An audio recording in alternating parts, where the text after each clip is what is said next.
Muy buenas tardes. Muchas gracias, distinguido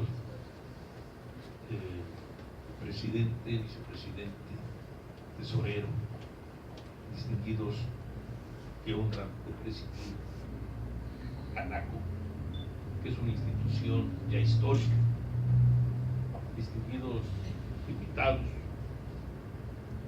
Me place realmente mencionar, y quizá a ustedes les llame la atención, quién es Jorge Carballo, qué hace en Orizaba, por qué quiere ser diputado federal. Yo les pregunto y al mismo tiempo respondo que Jorge Carballo tiene un interés muy importante. Él tiene raíces en Orizaba. Le debo mucho a una familia, porque gracias a una familia de Orizaba pude ser licenciado en Derecho. Una familia Niño López. Conocí a muchas gentes aquí, con Fernando Labardín, con Daniel Sierra Rivera, con Martínez Déctor, una serie de gentes. Gente realmente cuando existía el movimiento obrero en apogeo en toda la zona de Orizaba, Nogales y Gloria. Cuando las empresas estaban en manos de mexicanos. Viene la debacle después con el Tratado de Libre Comercio, destruida la empresa nacional y llega en manos de extranjeros. Lo más grave que podemos tener en Orizaba en este momento es, por eso hablo del rescate de la ciudadanía y el rescate de Orizaba. Ahí viene Jorge Carballo, desaparezca como el zorro, aparezca como alguna otra figura pintoresca, pero en política todo se vale. Estamos en el encuentro social porque soy miembro de la sociedad civil. He presidido varias organizaciones civiles, presidente del Colegio de Abogados Litigantes del Valle de México, fui presidente de la Asociación Nacional de Profesores de Enseñanza Tecnológica y último fui presidente de Fuerza Viva Veracruzana, Asociación Civil. Sé que realmente es una gran responsabilidad ser candidato a diputado federal y tratar de ser diputado federal. Sabemos que tenemos un problema muy grave. Orizaba está secuestrado por las grandes empresas. Creo que Canaco tiene ese problema y creo que esta reunión tiene ese propósito. Tiene una gran inquietud Canaco, no solamente en Orizaba, sino en todo el país. ¿Qué va a pasar con los pequeños empresarios? Creo que ahí viene la dificultad más grande. Cuando hemos deambulado en diferentes partes de Orizaba, encontramos preocupados a los comerciantes de los mercados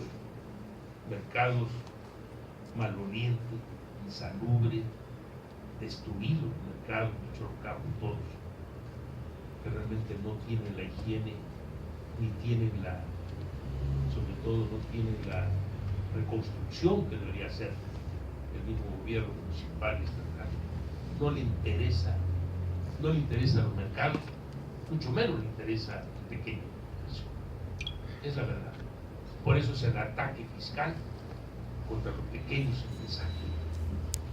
No es tan fácil hablar en estos momentos de lo que ustedes mencionan, la cuestión de los contribuyentes menores, como se le llamaba anteriormente, se llamaban antes causantes, después llegó al término contribuyentes.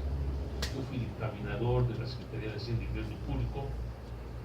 Yo conocí cómo surge el impuesto de valor agregado y conocí los recursos, la vocación, lo que son las compensaciones y devoluciones, que ahora se han convertido en fraudulentas, porque Hacienda olvidó el campo fiscal y lo dejó en manos del internet. Creo que ese es el gran error del Estado. El Estado es un Estado fallido, un Estado mexicano. Peor, el Estado de Veracruz. Por eso Orizaba en estos momentos tenemos problemas muy graves, porque tenemos en manos de políticos que no le ha interesado Orizaba, en lo más mínimo. Les ha interesado solamente sus negocios personales, sus grandes empresas, porque primero acapararon la economía de la zona de Orizaba. Segundo, ya están acaparando la política. tercero van a gobernar. Esto va en detrimento de la gran invasión que tenemos de extranjeros. Los usos hay, encontramos la contratación de trabajadores extranjeros, chinos y japoneses, en detrimento de los empleados y trabajadores, de los obreros de Pemex, que han sido desalojados prácticamente, y les han pedido la renuncia a más de 20.000 trabajadores. Esa es la reforma energética, un ataque a los derechos laborales del mexicano. La invasión más grande extranjera está en México. Y no olvide usted que el pequeño comercio tiende a desaparecer, porque el ataque es grave. Tenemos la invasión de las grandes empresas, Walmart, Soriana, Comercial Mexicano, persecución prácticamente. Chegao invade además el territorio nacional ya. Los grandes comercios están atacando al pequeño comercio.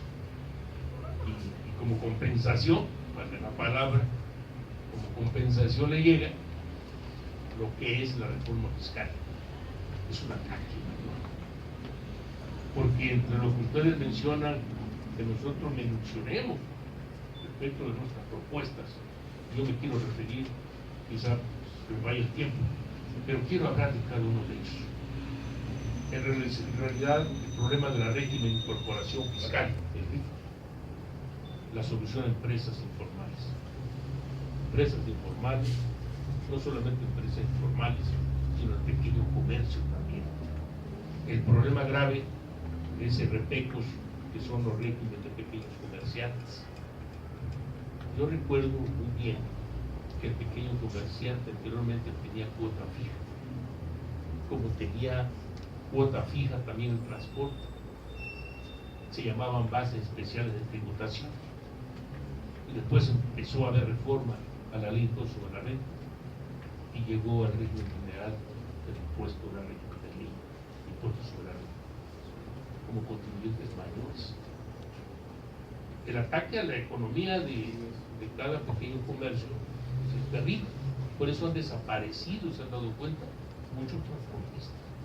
Yo conozco a algunos que perdieron hasta 300 transportes, porque entró una gran cantidad, una luz muy grande de trailers. Además, después de la luz de trailers extranjeros, encontramos el Ferrocarril Nacional de México perdió la concesión. No es cierto que era mexicano, nunca fue una concesión, porque eran accionistas, muchas personas dieron el rescate de esa empresa. Pasaron más de 100 años, fue creado en la época de Porfirio Díaz, pasaron más de 100 años y era necesario que llegara otra vez el ferrocarril de Zamán. Después de esto podemos hablar que en el caso de que se otorga un estímulo para los contribuyentes, el IVA y la producción y servicios, la aplicación de un descuento del 100% del impuesto a pagar el primer año, al segundo, al llegar al 10%. Ustedes preguntan, este porcentaje, cuando termine, ¿qué va a suceder? Van a tener que hablar de un 100% del pago de impuestos sobre la renta. Lo mismo sucederá con todos los impuestos aplicables. Yo siento que están ahogando al pequeño comercio, pero lo más grave que tenemos en esto, que las grandes empresas están contribuyendo, porque hay un comercio informal que no paga impuestos. Estamos hablando de tiendistas, gentes no solamente en Orizaba, sino también tenemos el mercado de la pulga como antecedente en Italia, y tenemos en todo el mundo, en España, en México. No podía quedarse atrás con la piratería. La piratería es internacional. Y usted no sabe, quizá no sabe muy bien el problema de la piratería. Hay una matriz de una película, que esa matriz la vende el mismo derecho de autor. Y de ahí surge la piratería. Salen millonadas de producción. La vende en contra del mismo derecho de autor. O sea, hay piratería de piratería. Es lo más grave, por eso es muy difícil acabar con ella. Llegan y aplanan un montón de películas y de canciones, pero no saben el fondo, quién fue el que decidió todo eso. Hay realmente una gran corrupción, como ustedes mencionan, una gran delincuencia muy grave que hay, pero realmente el problema es que es muy difícil acabar. Creo que el primer punto que ustedes mencionan, la propuesta, yo menciono que una de las cuestiones sería bueno regresar a la tabla de reducción después de esa transición, a esa tabla del impuesto de la renta, una tabla con un porcentaje de deducción como base de 100,000 pesos, bajando o más bien subiendo el porcentaje a medida que haya mayores oportunidades. Esa podría ser una solución. El segundo punto, que hablan ustedes de la piratería, la culpa la tienen las grandes empresas. ¿Quién les vende al comercio informal? Las grandes empresas. Si no, no hubiera piratería. Productos, una gran cantidad de productos, ropa, una serie de cosas que hay. Hay, aparte que hay un contrabando, aparte de contrabando hay actividades de una serie de delincuencia comercial, una gran delincuencia comercial que el Estado no lo descubre, porque hay intereses muy grandes, muchos millones de pesos, muchos millones de dólares. Está ligada a pequeños empresarios porque le han permitido, y es necesario que ese comerciante informal se le traslade el impuesto. Debe pagar el impuesto de traslado, el impuesto, el comerciante informal. Es el error que no han podido hacerlo el gobierno, que maneja una política muy rara. En fin, el caso del tercer punto, la impunidad, la burocracia, corrupción y resolución hacia actividad empresarial. Estamos hablando que existe una gran corrupción de funcionarios y servidores públicos. Por eso hablo del rescate de la ciudadanía y rescate de Orizaba, y estoy hablando de eso. Tenemos 10 propuestas muy interesantes, partido Encuentro Social. Una de ellas es el no al fuero constitucional, donde todos los servidores públicos vayan no al paredón como en China, pero sí que vayan al tribunal. Si cometieron un delito, que lo paguen, que escupan lo que se comieron, que devuelvan el dinero que se robaron al pueblo, el dinero que robaron al erario público, local y federal, aplicable no solamente a presidentes municipales, sino a diputados locales y federales y servidores públicos en general. Que hay burocracia, sí lo hay, porque la burocracia implica como porcentajes, significa prebendas del mismo funcionario público, ese porcentaje, ese diezmo que se pide por construcción y una serie de cosas, y por trámites, derechos de autor, derechos de patente, marcas, todo eso se requiere, y esa burocracia trae por consecuencia también un bandidaje de los servidores públicos. Hay una gran corrupción, y entonces es necesario hacer una regulación hacia una actividad empresarial, como les dije. El cuarto punto, el desafuero. Desafuero, revisión, auditoría de la Federación, Estado y su municipio, ya lo estamos hablando. Estamos creando la Fiscalía de la Corrupción, la Fiscalía para periodistas. Tenemos el caso de la disminución de diputados plurinominales y la reforma educativa que es necesario meterle mano, reforma laboral igualmente. Recursos, tenemos el caso del proyecto de turismo de Orizaba.